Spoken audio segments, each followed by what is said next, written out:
Hello viewers, this is Anshu from atech academy. आज हम समझने वाले हैं स्क्वायर्स एंड स्क्वायर रूट्स। बहुत सारे व्यूअर्स, बहुत सारे स्टूडेंट्स ऐसे हैं जिनको स्क्वायर रूट्स में प्रॉब्लम आती है। स्क्वायर्स तो कर लेते हैं, स्क्वायर रूट्स फाइंड करते हुए लगता है कि ये कैसे फाइंड करना, ये तो बहुत डिफिकल्ट है। आज मैं आपको एक ऐसा मेथड बता दूंगी जिसको करने के बाद आपको स्क्वायर रूट्स लगेगा कि काफ़ी हद तक ईजी हो गए हैं, आपको करना बहुत इंटरेस्टिंग लगने लगा है। देखते हैं वो मेथड क्या है। उसके लिए आपको सबसे पहले कुछ बेसिक चीज़ें करनी पड़ेंगी। सबसे पहले हम स्क्वायर्स देखते हैं कि क्या होता है। सपोज मेरे पास नंबर है 1 2 3 4 5 6 7 8 एंड 9 और इनका स्क्वायर मुझे फाइंड करना है। स्क्वायर क्या होगा? 1 4 9 16 25 36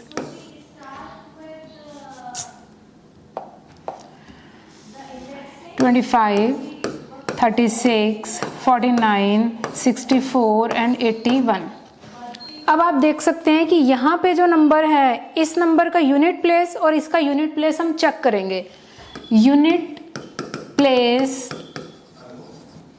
of a number and unit place of its square. अगर वो नंबर 1 है तो उसका यूनिट प्लेस भी 1 है, नंबर 2 है तो यूनिट प्लेस भी 2 है, नंबर 3 है तो यूनिट प्लेस नंबर 2 है तो यूनिट प्लेस 4 है। आप ये देखो, 2 नंबर का यूनिट प्लेस स्क्वायर का 4 आया, 3 का जो यूनिट प्लेस है वो 9 है, 4 का यूनिट प्लेस क्या है? 6, 5 का चेक करो, 5 6 का चेक करो, 6 7 का चेक करो, 9 8 का यूनिट प्लेस, 4 और 9 का यूनिट प्लेस 1।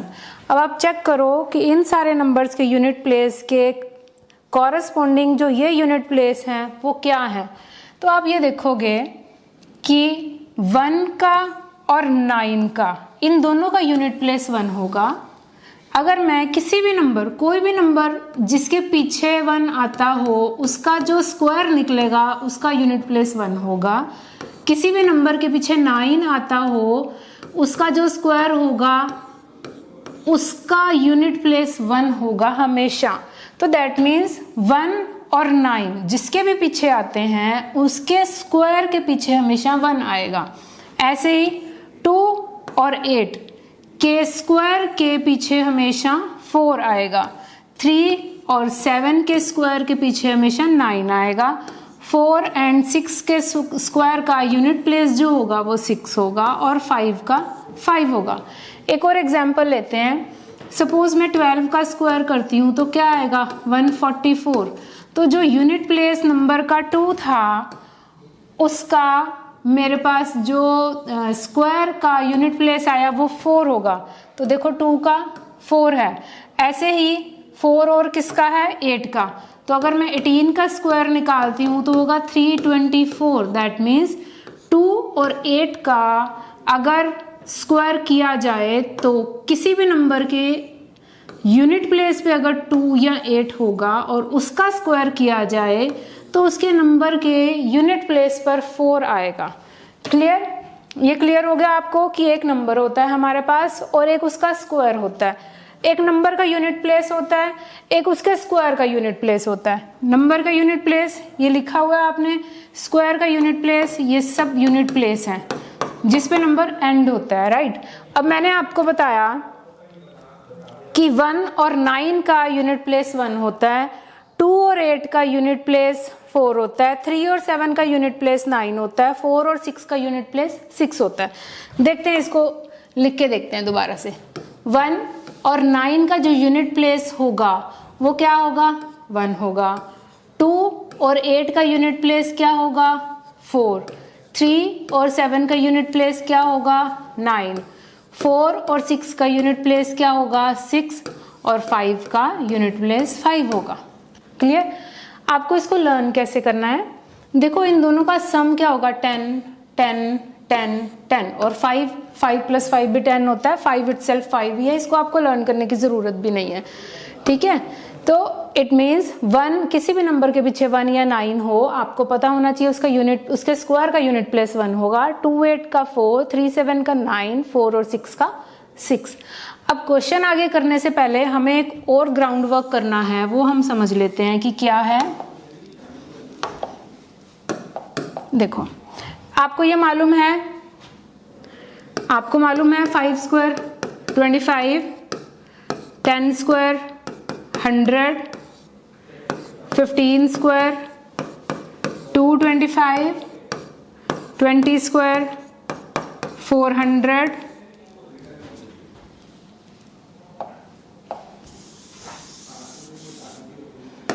25 स्क्वायर 625। ये सबको मालूम है कि ये स्क्वायर्स हम बहुत इजीली फाइंड कर सकते हैं, जिसके पीछे 5 होता है और जिसके पीछे 0 होता है। ये मैंने आपको बताया हुआ है, किसी भी नंबर के पीछे 5 होता है उसका स्क्वायर कैसे फाइंड करना होता है। मैं एक बार फिर से रिपीट कर देती हूँ, कैसे फाइंड करते हो आप। पीछे आप लिख देते हो 25 और जो आगे वाला नंबर है 3 उसको अपने नेक्स्ट नंबर से मल्टीप्लाई कर दो, तो 3 का नेक्स्ट 4 होता है, 3 4 जा यहाँ 12 आ जाएगा।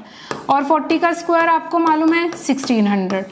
तो दैट मीन्स ये स्क्वायर्स आपको मालूम है। अगर ये वाले स्क्वायर्स आपको मालूम है तो आप किसी भी नंबर का स्क्वायर फाइंड कर सकते हो, कोई प्रॉब्लम नहीं आने वाली है आपको। देखते हैं कैसे। लुक, एक नंबर है सपोज 5, अगर मैं 5 का स्क्वायर करूंगी तो मेरे पास आएगा 25। इस 25 को मैं क्या बोलती हूँ? Perfect square. किसी भी नंबर को स्क्वायर करने के बाद जो नंबर आता है उसे बोला जाता है परफेक्ट स्क्वायर। अगर मैं बोलूंगी is 26 a perfect square? No, it's not. 25 is a perfect square. क्यों? क्योंकि 25 आया 5 का स्क्वायर करने के बाद। अब मैं बोलती हूँ कि 25 का स्क्वायर रूट क्या होगा। अगर मैं 25 का स्क्वायर रूट फाइंड करने की कोशिश करूंगी तो कैसे फाइंड होगा? 25 होता है 5 का स्क्वायर, तो स्क्वायर से स्क्वायर रूट कैंसिल, 5 आ जाएगा। दैट मीन्स कोई भी ऐसा नंबर जो परफेक्ट स्क्वायर हो उसका स्क्वायर रूट फाइंड करना बहुत इजी होता है। देखते हैं, कुछ और एग्जांपल लेते हैं, हमें पता चल जाएगा। देखो मैंने एक एग्जांपल लिया 256, मुझे इसका स्क्वायर रूट फाइंड करना है। मुझे ये बताया गया है कि ये परफेक्ट स्क्वायर है और किस नंबर का परफेक्ट स्क्वायर है वो मुझे नहीं पता, तो मुझे फाइंड करना है। मैं क्या करूंगी? मैं ये ढूंढूंगी कि 256 के आसपास के नंबर ढूंढ लो। 256 का नीचे वाला और ऊपर वाला। देखो 256 225 से बड़ा है और 400 से छोटा है, तो 256 जो है वो 225 से बड़ा है और 400 से छोटा है। 225 है 15 का स्क्वायर और 400 है 20 का स्क्वायर, बीच में आया 256। तो जो मेरा आंसर आने वाला है वो आएगा 16 स्क्वायर, 17, 18, 19, इनमें से कोई आंसर होगा। अब मैं देखती हूँ कि किस नंबर के पीछे 6 होता है तो उसका नंबर क्या होता है। देखो 256 एक नंबर का स्क्वायर है, तो किस नंबर के स्क्वायर के पीछे 6 होगा, तो उसका आंसर जो आएगा उसके आंसर के यूनिट प्लेस में 4 या 6 आएगा। तो दैट मीन्स इसका आंसर के यूनिट प्लेस में या तो 4 आएगा या 6 आएगा। तो इसका आंसर या तो 16 बनने वाला है या 14 बनने वाला है। तो पर 14 तो इसका आंसर हो ही नहीं सकता क्योंकि ये लाया करता है 15 और 20 के बीच में, तो 14 इसका आंसर बिल्कुल नहीं बनने वाला है। तो इसका आंसर क्या होगा? 16। दैट मीन्स 256 का स्क्वायर रूट क्या होगा? 16। हुआ clear? One more example we are taking. Suppose मैं ले लेती हूँ 784। अब सबसे पहले हम देखते हैं 784 लाया किस में कर रहा है? 625 और 900 के बीच में लाया कर रहा है। देखो 784 किसके बीच में लाया कर रहा है? 625 और 900 में। और 625 आपको पता है 25 का स्क्वायर है क्योंकि आपने खुद से ही लिखा था इसको 30 का स्क्वायर। अब आपका जो आंसर आने वाला है वो 26, 27, 28, 29, इन चारों में से वो कोई एक आंसर आने वाला है। आप यहाँ से चेक करो 4, यहाँ पे चेक करो 4 के कॉरेस्पॉन्डिंग 2 और 8, तो जो आपका आंसर आने वाला है वो यहाँ तो 22 होगा, यहाँ 28 होगा। तो क्या आपको लगता है कि 22 होगा इसका आंसर? नो, 22 नहीं हो सकता। दैट मीन्स 28 ही हो सकता है, ये 28 का स्क्वायर ही बनेगा। सो दैट मीन्स 784 का अगर मैं स्क्वायर रूट लूँ तो वो बनता है 28 का स्क्वायर रूट। ये जब कैंसिल हो जाता है तो आंसर आ जाएगा 28। क्लियर हुआ आपको? अगर आप कहते हो एक और एग्जाम्पल लेना है 1369, हम एक और एग्जाम्पल ले लेते हैं, देखते हैं कैसे होगा। 1369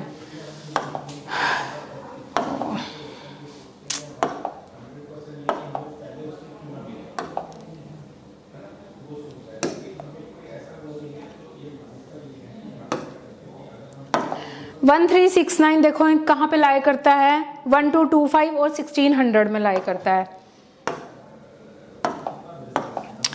तो 1225 और 1600 में लाई करता है 1369, 1600, ठीक है।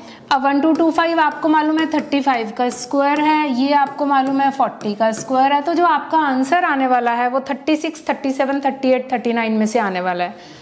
आप यहाँ पे चेक करो कि यूनिट प्लेस क्या है, 9। तो किसका यूनिट प्लेस 9 था? कौन से ऐसे दो नंबर थे जिनका यूनिट प्लेस 9 है? 3 एंड 7। तो यहाँ तो इसका आंसर 33 आने वाला है, 33 का स्क्वायर, यहाँ आने वाला है 37 स्क्वायर। तो आप देखोगे 33 स्क्वायर तो आ ही नहीं सकता, क्योंकि ये जो आपका नंबर लाई कर रहा है वो 35 और 40 के स्क्वायर के बीच में लाई करता है। दैट मीन्स ये तो नहीं होगा, तो क्या होगा? 37 स्क्वायर। सो दैट मीन्स ये होगा आपके पास 37 स्क्वायर, ये कैंसिल होगा और 37 आएगा। अब आप ये कहोगे कि ये परफेक्ट स्क्वायर थे। परफेक्ट स्क्वायर में क्या होता है? आंसर परफेक्ट आता है, डेसिमल में नहीं आता। बट कुछ ऐसे नंबर्स तो होते होंगे जिसमें आंसर्स डेसिमल में होगा, जिसमें स्क्वायर रूट डेसिमल में होगा। ये तो हमने किए परफेक्ट स्क्वायर्स। अब देखते हैं हम, अगर डेसिमल में आएगा, मैं एक एग्जांपल लेती हूँ। सपोज 40 का स्क्वायर रूट आपको फाइंड करना है। ऑफ कोर्स ये परफेक्ट स्क्वायर तो नहीं है, क्योंकि 36 परफेक्ट स्क्वायर होता है, 36 होता है 6 का स्क्वायर। अगर मुझे स्क्वायर रूट ऑफ 40 लेना है तो मैं क्या करूँगी? एक सिंपल सी टेक्निक है, आप इसके पास का एक ऐसा नंबर ढूंढ लो जो परफेक्ट स्क्वायर हो और जो कि 36 है। मैंने यहाँ पे 36 + 4 लिखा। 36 किसका स्क्वायर है? 6 का, प्लस 4 अपॉन, आपको क्या करना है? जो नंबर आपने यहाँ पे लिखा है उस नंबर को 2 से मल्टीप्लाई कर देना है और जो कटिंग होती है वो कर दो। तो आपके पास आ गया 6 + 1/3, और 1/3 फ्रैक्शन का जो डेसिमल होता है वो होता है 0.33 एंड सो ऑन। तो योर आंसर विल बी 6.3। आपको डेसिमल एक्सपेंशंस पता होनी चाहिए सारी। फॉर एग्जाम्पल मैं एक और एग्जाम्पल लेती हूँ, 150 का स्क्वायर रूट आपको फाइंड करना है। तो आप क्या करोगे? 150 के पास कोई ऐसा नंबर ढूंढ लो जो परफेक्ट स्क्वायर हो, लाइक 144। 12 का स्क्वायर होता है 144 + 6। अब ये 144 12 का स्क्वायर है, तो 12 यहाँ लिखो, 6 यहाँ पे लिखो, इस 12 को डबल करके यहाँ पे लिख दो, राइट। तो ये आ गया 12 + 1/4। और 1/4 क्या होता है? आपको मालूम है 1/4 क्या होता है? 0.25। ये आपका आंसर आ गया। 1/4 क्या होता है? 0.25। आपको ये सारे टर्म्स लर्न करने हैं, ये तो बहुत इजी होते हैं, सबको मालूम होते हैं। 1/3 क्या होता है? 0.3 बार। 1/2 क्या होता है? 0.5। 1/6 क्या होता है? 0.16 बार। 1/7 क्या होता है? 0.14285 बार। तो ये डेसिमल एक्सपेंशंस तो आप पहले लर्न करोगे, इसके बिना नहीं होगा ये, ठीक है। और अगर आप ये कर लेते हो फिर आपको किसी भी क्वेश्चन में प्रॉब्लम नहीं आएगी, चाहे वो परफेक्ट स्क्वायर है चाहे वो परफेक्ट स्क्वायर नहीं है। जैसे कि हमने पहले किया, वो परफेक्ट स्क्वायर्स थे, उसका एक अलग मेथड था। ये परफेक्ट स्क्वायर्स नहीं थे, इसका एक अलग मेथड है। अगर आपको ये मेथड्स अच्छे लगे हैं और समझ में आए हैं तो इस वीडियो को ज़रूर लाइक कीजिए। Thank you so much.